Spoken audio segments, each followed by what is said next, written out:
बच्चों हेलो। आज का टॉपिक है आपका fourth unit chemical bonding and molecular structure का। नेक्स्ट है valence shell electron pair repulsion theory. Okay, क्या नाम है इसका? Valence shell electron pair repulsion theory, जिसको शॉर्ट में बोला जाता है वेस्पर थ्योरी। ओके, तो ये थ्योरी क्यों दी गई थी? ये थ्योरी मॉलिक्यूल्स की शेप बताने के लिए, उनकी ज्योमेट्री बताने के लिए दी गई थी। या इससे क्या है, इससे हमें किसी भी मॉलिक्यूल की शेप के बारे में पता चलता है कि उसकी शेप कैसी। ठीक है, तो मेन पॉइंट्स क्या है इस थ्योरी के? मेन पॉइंट्स देखते हैं कि ये थ्योरी क्या कहती है, किसके ऊपर बेस्ड थी, कैसे हमें मॉलिक्यूल्स की शेप के बारे में पता चलता है इस थ्योरी से। ओके, तो आइए आज करते हैं हम electron shell valence shell electron pair repulsion theory. पहला पॉइंट, वेस्पर थ्योरी के अकॉर्डिंग फर्स्ट पॉइंट ये है कि अगर किसी भी मॉलिक्यूल में दो एटम्स, किसी भी मॉलिक्यूल्स में कितने एटम्स होते हैं? दो एटम्स होते हैं, तो उस मॉलिक्यूल की शेप ऑलवेज लीनियर होती है। कैसी होती है? लीनियर। कोई भी मॉलिक्यूल है अगर उसमें दो एटम्स हैं, कितने एटम्स हैं? दो। एक एटम ये हो गया, एक एटम ये, तो उसकी शेप ऑलवेज कैसी होगी? Linear shape. कैसी शेप होगी? लीनियर। ये है, ये बी है, दो एटम है, तो इसकी शेप ऑलवेज लीनियर। ठीक है, फर्स्ट पॉइंट ये हो गया। सेकंड, अगर किसी भी मॉलिक्यूल में 3 या 3 से ज्यादा 3 और मोर देन 3 एटम्स, अगर किसी भी मॉलिक्यूल में 3 या 3 से ज्यादा एटम्स हैं, तो उसमें से एक एटम सेंट्रल मेटल एटम क्या होता है? सेंट्रल मेटल एटम होता है, और बाकी के जो एटम होते हैं वो उसके साथ लिंक होते हैं। बाकी के एटम क्या होते हैं? लिंक होते हैं। ओके, जैसे मान लीजिए मैंने कह दिया NH3, फॉर एग्जांपल के लिए सेकंड पॉइंट पे लिया NH3, कितने एटम्स हैं? 3 and 1 4 एटम है। इनमें से एक सेंट्रल मेटल एटम होगा, तो इसमें जो नाइट्रोजन है ये आपका central metal atom, central metal atom, और बाकी के ये जो नाइट्रोजन है ये इसके साथ लिंक होगी, नाइट्रोजन के साथ, नाइट्रोजन बीच में। ठीक है, और ये 3 हाइड्रोजन है, इसके 3 हाइड्रोजन इसके साथ अटैच। आगे समझ में? ठीक है, वो इनकी शेप पर डिपेंड करेगा कि हाइड्रोजन कैसे अटैच होंगे। ये नाइट्रोजन है और ये इसके तीनों तरफ ऐसे।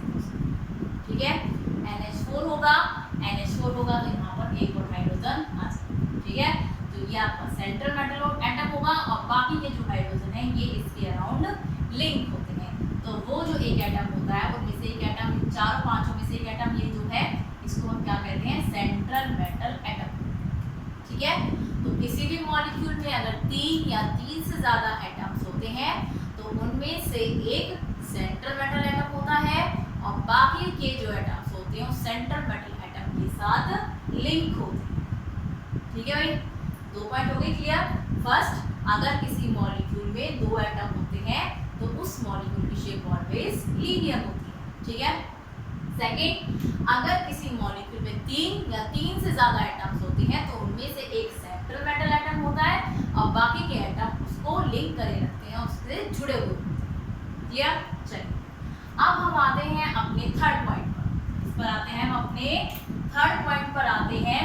थर्ड पॉइंट क्या कहता है? थर्ड पॉइंट कहता है कि अगर सेंट्रल मेटल एटम, जो आपका सेंट्रल मेटल एटम होता है, मेटल एटम, इससे अगर सिमिलर एटम्स अटैच हैं, इससे अगर कैसे होते हैं? सिमिलर एटम्स अटैच होते हैं थ्रू या फिर बाय बॉन्ड पेयर्स। किससे अटैच होते हैं? बॉन्ड पेयर से अटैच होते हैं, तो उसकी मॉलिक्यूल की जो शेप होती है वो सिमेट्रिकल होती है। कैसी होगी? Symmetrical shape. ठीक है, ओके, यानी रेगुलर होगी, सिमेट्रिकल होगी। ठीक है, तो अगर जैसे कि मैंने अभी आपको एग्जांपल दिया था, NH4 का ले लीजिए, NH3 का ले लीजिए, NH4 का ले लीजिए, NH4 ये हो गया। ठीक है, सेंट्रल एटम ये है, इसमें 9 4 हाइड्रोजन अटैच होंगे इसके साथ, ये हाइड्रोजन, ये हाइड्रोजन, ये हाइड्रोजन, ये हाइड्रोजन। हो गया इतना, ठीक है। चलिए आप इसमें से या फिर आप NH3 ले लीजिए, NH4 पॉजिटिव होता है, NH3 ले लेते हैं हम, NH, क्लियर। आप इसमें ये तीनों, एक सेंट्रल मेटल एटम ये है आपका सेंट्रल मेटल एटम। ये जो सेंट्रल मेटल एटम है, इससे जो एटम्स अटैच है वो तीनों सेम है, सिमिलर है, तीनों हाइड्रोजन हाइड्रोजन है, ठीक है जी। और वो बॉन्ड पेयर से अटैच है, ये हाँ जी ठीक है जी, बॉन्ड पेयर से अटैच है, ठीक है। तो इनकी जो शेप होगी वो कैसी होगी, सिमेट्रिकल। कैसी शेप होगी, सिमेट्रिकल शेप, ठीक है। कोई भी यहाँ पर लॉन पेयर ना हो, ओनली कैसे हो, बॉन्ड पेयर्स हो, तो उनकी शेप कैसी होती है, सिमेट्रिकल सिमेट्रिकल होती है। अब आपको लॉन पेयर बॉन्ड पेयर पता होना चाहिए कि लॉन पेयर बॉन्ड पेयर क्या होती है, ठीक है। तो लॉन पेयर बॉन्ड पेयर आपको पता है वैसे, चलिए एक बार और देख लेते हैं। जैसे फॉर एग्जांपल के लिए H2SO4 सल्फ्यूरिक एसिड, ठीक है, क्या है आपका H2SO4 सल्फ्यूरिक एसिड है। अगर हम इसमें लॉन पेयर बॉन्ड पेयर निकालने हैं तो कैसे निकालेंगे, चलिए H2SO4 थोड़ा कॉम्प्लिकेटेड हो जाएगा, SO4 2 नेगेटिव, SO4 2 नेगेटिव। अब बनाते हैं इसका लुईस स्ट्रक्चर लॉन पेयर और बॉन्ड पेयर देखने के लिए कि लॉन पेयर्स क्या होते हैं, बॉन्ड पेयर्स क्या होते हैं, ठीक है। तो सल्फर एक है, 4 ऑक्सीजन, ये जी आपके 4 ऑक्सीजन, ठीक है। सल्फर का एटॉमिक नंबर होता है 16, सल्फर का एटॉमिक नंबर कितना होता है 16, 286, लास्ट शेल में 6 इलेक्ट्रॉन। ऑक्सीजन का एटॉमिक नंबर होता है 8, 2 6, दोनों के कितने कितने इलेक्ट्रॉन है, लास्ट शेल में 6 6 इलेक्ट्रॉन, ठीक है। चलिए ऑक्सीजन पर लगाइए 6 इलेक्ट्रॉन, ये 6, 2 4 6, 2 4 6, 2 4 6, 2 4 6, सल्फर के 6 हो गए, ठीक है। 2 4 6 हो गए। अब ऊपर लगा हुआ है 2 negative, that means 2 electron extra लगाने हैं, तो ये 2 इलेक्ट्रॉन हमने यहाँ पर एक्स्ट्रा लगा, हो गए। अब हमें सबके 8 इलेक्ट्रॉन पूरे करने हैं, ऑक्सीजन के भी 4 ऑक्सीजन के और इस सल्फर के 8 इलेक्ट्रॉन हमें पूरे करने हैं, सल्फर के भी और ऑक्सीजन के, ठीक है। चलिए देखते हैं 8 इलेक्ट्रॉन पूरे हुए नहीं हुए। 2 4 6 8 हो गए भाई, इस ऑक्सीजन के 8 इलेक्ट्रॉन पूरे, 2 4 6 8, 2 4 6 8, 2 4 6 8, 2 4 6 8 हो गए सबके 8 इलेक्ट्रॉन पूरे, ठीक है। चलो अब क्या होगा, ये जो सिंगल बॉन्ड है, ये 2 इलेक्ट्रॉन ऐसे सिंगल बॉन्ड बनेगा, ये 2 इलेक्ट्रॉन से यहाँ बनेगा, ये 2 इलेक्ट्रॉन से यहाँ बनेगा, ये 2 इलेक्ट्रॉन से यहाँ, सिंगल सिंगल बॉन्ड बनेंगे। क्या बनेगा, इसकी कैसा स्ट्रक्चर बनेगा इसका, इधर देखिए, sulphur single bond oxygen, single bond oxygen, single bond oxygen, single bond oxygen, ये बन गया इससे। क्या बन गया इससे, ये बन गया इससे।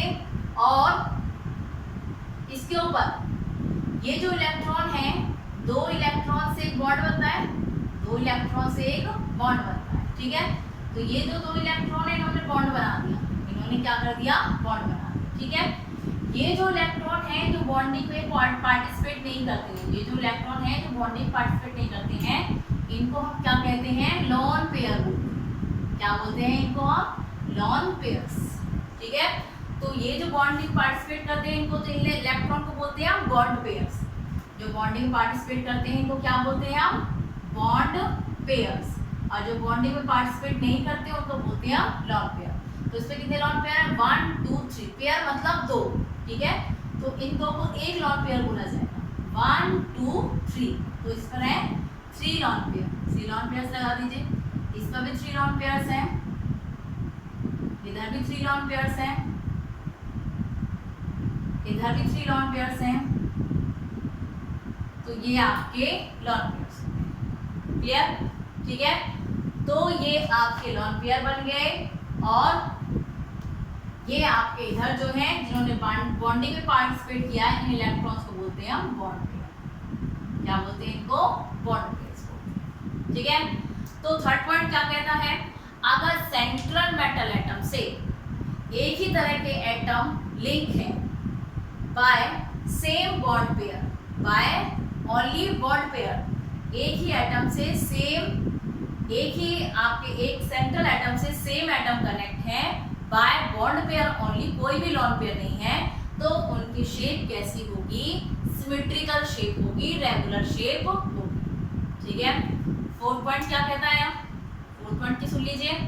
फोर्थ पॉइंट कहता है किसी भी सेंट्रल एटम से अलग अलग एटम लिंक है। कोई भी आपका सेंट्रल मेटल एटम है, मान लीजिए कोई सेंट्रल मेटल एटम ए है, इससे क्या कनेक्ट है? ए इससे बी कनेक्ट है, सी कनेक्ट है, डी कनेक्ट है, ये अलग अलग एटम इससे कनेक्ट है।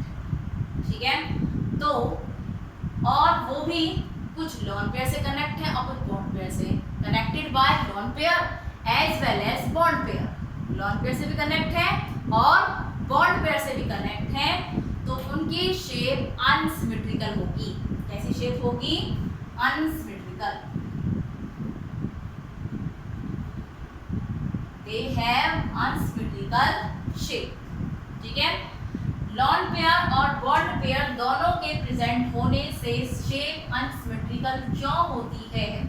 क्योंकि जो वेस्टर थ्योरी है उसने बताया था कि जो लॉन पेयर की रिपल्शन होती है, दो लॉन पेयर की रिपल्शन जो होती है वो सबसे ज्यादा होती है then lone pair bond pair, और इसकी ज्यादा होती है बॉन्ड पेयर बॉन्ड। ठीक है, ये बहुत इंपॉर्टेंट पॉइंट है इसका कि क्या बताया वेस्टर थ्योरी ने कि अगर दो लॉन पेयर है तो उनमें रिपल्शन सबसे ज्यादा होगी, लॉन पेयर बॉन्ड पेयर में उससे कम होगी और बॉन्ड पेयर में सबसे कम होती है। जहाँ रिपल्शन कम होगी वहाँ पर शेप कैसी रहेगी? सिमेट्रिकल रहेगी। जहाँ रिपल्शन ज्यादा होगी वहाँ शेप डिस्ट्रॉय हो जाएगी, अनसिमेट्रिकल हो जाएगी। ठीक है, तो लॉन पेयर की रिपल्शन सबसे ज्यादा होती है, then lone pair bond pair सबसे कम होती है, बॉन्ड पेयर की। तो जिस मॉलिक्यूल में लॉन पेयर बॉन्ड पेयर दोनों प्रेजेंट होते हैं, एटम्स डिसिमिलर होते हैं, एक जैसे नहीं होते हैं, वहां पर शेप कैसी होती है?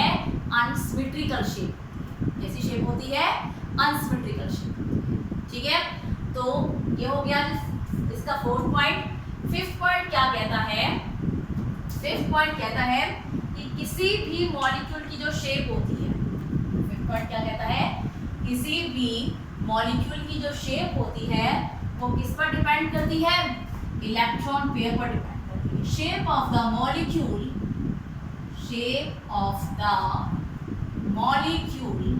depends upon the electron pair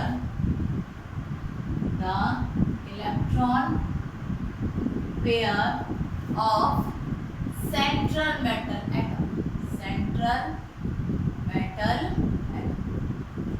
central metal atom के इलेक्ट्रॉन पेयर पर डिपेंड करती है किसी भी मॉलिक्यूल की शेप। इलेक्ट्रॉन पेयर 3 है, 4 है, 5 है, 6 है, कितनी, उनके ऊपर डिपेंड करती है किसी भी मॉलिक्यूल की शेप।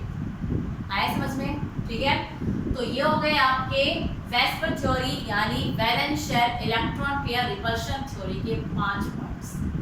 पहला पॉइंट देख लीजिए, आगे दोबारा रिमाइंड करवा देते हैं। पहला पॉइंट है कि किसी भी मॉलिक्यूल में अगर दो एटम्स होते हैं तो उसकी शेप ऑलवेज लीनियर होती है। सेकंड पॉइंट, अगर किसी भी मॉलिक्यूल में 3 या 3 से ज़्यादा एटम्स होते हैं तो उनमें से एक एटम सेंट्रल मेटल एटम होता है और बाकी के उसके साथ लिंक होते हैं। ठीक है, थर्ड पॉइंट कहता है कि किसी भी एटम में जो सेंट्रल मेटल एटम, किसी भी मॉलिक्यूल में जो सेंट्रल मेटल एटम होता है, अगर वो सिमिलर एटम के साथ लिंक होता है बाय बॉन्ड पेयर ओनली। किससे लिंक होता है? सिमिलर एटम होनी चाहिए और बस बॉन्ड पेयर होना चाहिए, लॉन पेयर नहीं होना चाहिए, तो उस मॉलिक्यूल की शेप सिमेट्रिकल होती है। ठीक है, नेक्स्ट फोर्थ पॉइंट क्या कहता है? अगर कोई सेंट्रल मेटल एटम किसी मॉलिक्यूल में डिसिमिलर एटम से लिंक होता है, कोई एटम कोई सा है, कोई किसी और एलिमेंट है, कोई किसी और एलिमेंट है, डिसिमिलर एटम्स होते हैं, उसमें लॉन पेयर भी होते हैं, बॉन्ड पेयर भी होते हैं। कैसे लिंक होते हैं? वो लॉन पेयर से भी होते हैं और बॉन्ड पेयर से भी होते हैं, तो उसकी शेप कैसी होती है? अनसिमेट्रिकल होती है। ठीक है, लास्ट पॉइंट ये है कि शेप जो होती है किसी भी मॉलिक्यूल की वो सेंट्रल मेटल एटम के इलेक्ट्रॉन पेयर्स पर डिपेंड करती है। ठीक है, चलिए अब हम इसका यूज करते हैं वेस्पर थ्योरी का, कि वेस्पर थ्योरी को यूज करके हम किसी भी एटम की शेप को, किसी मॉलिक्यूल की शेप को कैसे निकाल सकते हैं। ठीक है,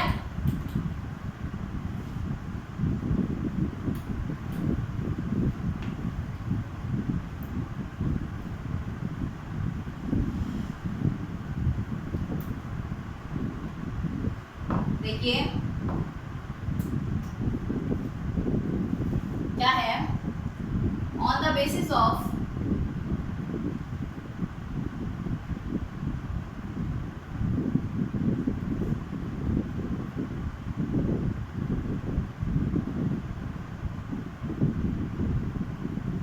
predict the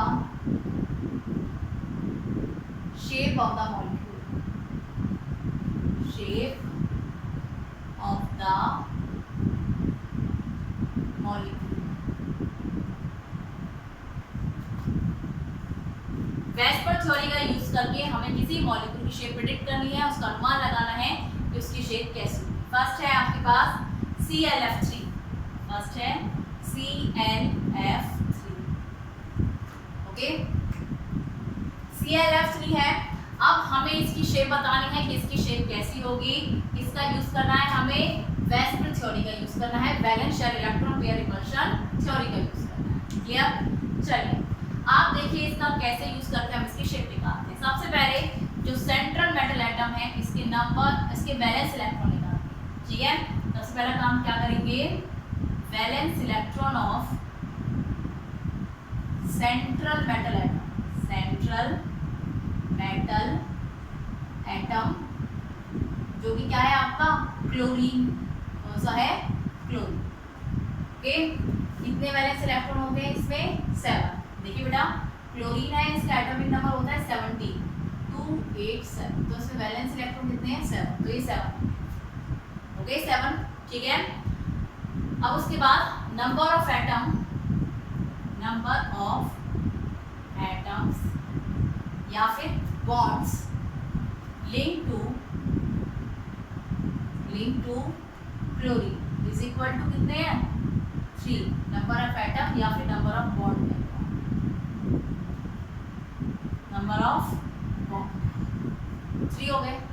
ठीक है, अब हम क्या निकालेंगे, number of electron pair, number of electron pair of chlorine यानी सेंट्रल मेटल एटम। 7 और 3 को ऐड करेंगे, 7 + 3/2। ओके, जितने सेंट्रल एटम के वैलेंस इलेक्ट्रॉन होते हैं उनको हमेशा ऐड करते हैं, और जितने उसके साथ बॉन्ड अटैच होते हैं उनको हमेशा ऐड करके उसको डिवाइड कर देते हैं हम 2 से। 7 और 3 कितना होता है बेटा, 10/2 कितना हो गया आपका, ये हो गया आपका 5, 5 × 10 हो गया इतना। ठीक है, चलिए अब इसके बाद ये आ गए आपके 3।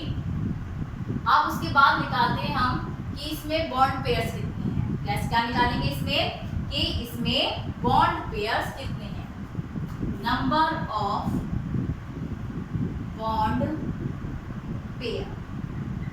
बॉन्ड पेयर वो होते हैं जितने क्लोरीन के साथ एटम अटैच है, यानी सेंट्रल एटम के साथ जितने एटम अटैच होते हैं वही बॉन्ड पेयर होते हैं। ठीक है, वही क्या होते हैं, बॉन्ड होते हैं। तो कितने बॉन्ड है बेटा, इसके साथ 3 फ्लोरीन अटैच है, क्लोरीन है, इसके साथ 3 फ्लोरीन होंगे, तो 3 बॉन्ड पेयर बॉन्ड हो जाएंगे, 1 2 और 3, ये 3 बॉन्ड हो गए। ठीक है, तो ये हो गया आपका 3, कितना हो गया आपका 3। ठीक है, next number of lone pair, number of lone pair, lone pair निकालेंगे तो कितने आएंगे, जितने आपके इलेक्ट्रॉन पेयर है 5 इलेक्ट्रॉन पेयर है, ये है आपके बॉन्ड पेयर। तो इलेक्ट्रॉन पेयर में से बॉन्ड पेयर माइनस कर दोगे तो कितने आ जाएंगे, ये 2, तो नंबर ऑफ लोन पेयर कितने हो गए आपके 2। ठीक है, तो शेप ऑफ द मॉलिक्यूल क्या होगी इसमें, ये जो है आपका ClF3, ये कौन से टाइप का मॉलिक्यूल होगा, ClF3 is AB, B means bond pair, bond pair कितने हैं आपके 3, B के पास क्या लगा दो 3, L means lone pair, lone pair कितने हैं 2, AB3L2 टाइप मॉलिक्यूल। ठीक है। ClF3 is AB3N2 type molecule, और जो AB3N2 टाइप मॉलिक्यूल होते हैं तो दस शेप क्या होगी इसकी, ClF3 हैज T शेप। कैसी शेप होगी इसकी, T शेप, ठीक है। जो टेबल आपको बताई थी नेक्स्ट लास्ट में, जो आपको टेबल बताई थी इससे पहले, तो वो टेबल से हम क्या पता लगाएंगे कि AB3N2 जो होती है उसकी शेप क्या होती है, T शेप होती है। ये आपको याद रखना, क्लियर। तो इसकी T शेप हो गई। तो वेस्पर थ्योरी को देखकर हम किसी भी मॉलिक्यूल की शेप का पता लगा सकते हैं, ठीक है भाई, ओके। तो ये हो गया। सबसे पहले हम क्या निकालते हैं कि क्लोरीन जो आपका सेंट्रल मेटल एटम है उसमें वैलेंस इलेक्ट्रॉन कितने हैं, उसके साथ कितने एटम्स अटैच है, 3 है, 3 ही हो गए। इलेक्ट्रॉन पेयर कैसे निकालते हैं, इन दोनों को ऐड करके उसको 2 से डिवाइड कर देते हैं, इलेक्ट्रॉन पेयर हो जाते हैं। बॉन्ड पेयर, सेंट्रल एटम के साथ कितने एटम्स अटैच, वो उतने उसके बॉन्ड पेयर्स होती हैं। लॉन पेयर, इलेक्ट्रॉन पेयर में से बॉन्ड पेयर माइनस कर दो, लॉन पेयर आ जाते हैं। उसके बाद कैसे कौन से टाइप का हो जाएगा, ये बॉन्ड पेयर होते हैं, लॉन पेयर होते हैं, तो ये क्या हो जाएगा P3, क्योंकि बॉन्ड पेयर 3 है, लॉन पेयर 2 है, तो L2 हो जाएगा। और ये जो होती है इसकी शेप क्या होती है, इस टाइप के मॉलिक्यूल की शेप क्या होती है, T शेप। क्या होती है इनकी, T शेप, ठीक है। तो वेस्पर थ्योरी से हम ऐसे किसी भी मॉलिक्यूल की शेप को प्रेडिक्ट कर सकते हैं, क्लियर। तो इसकी प्रॉब्लम करके देखिएगा, प्रैक्टिस कीजिएगा, ओके, ठीक है।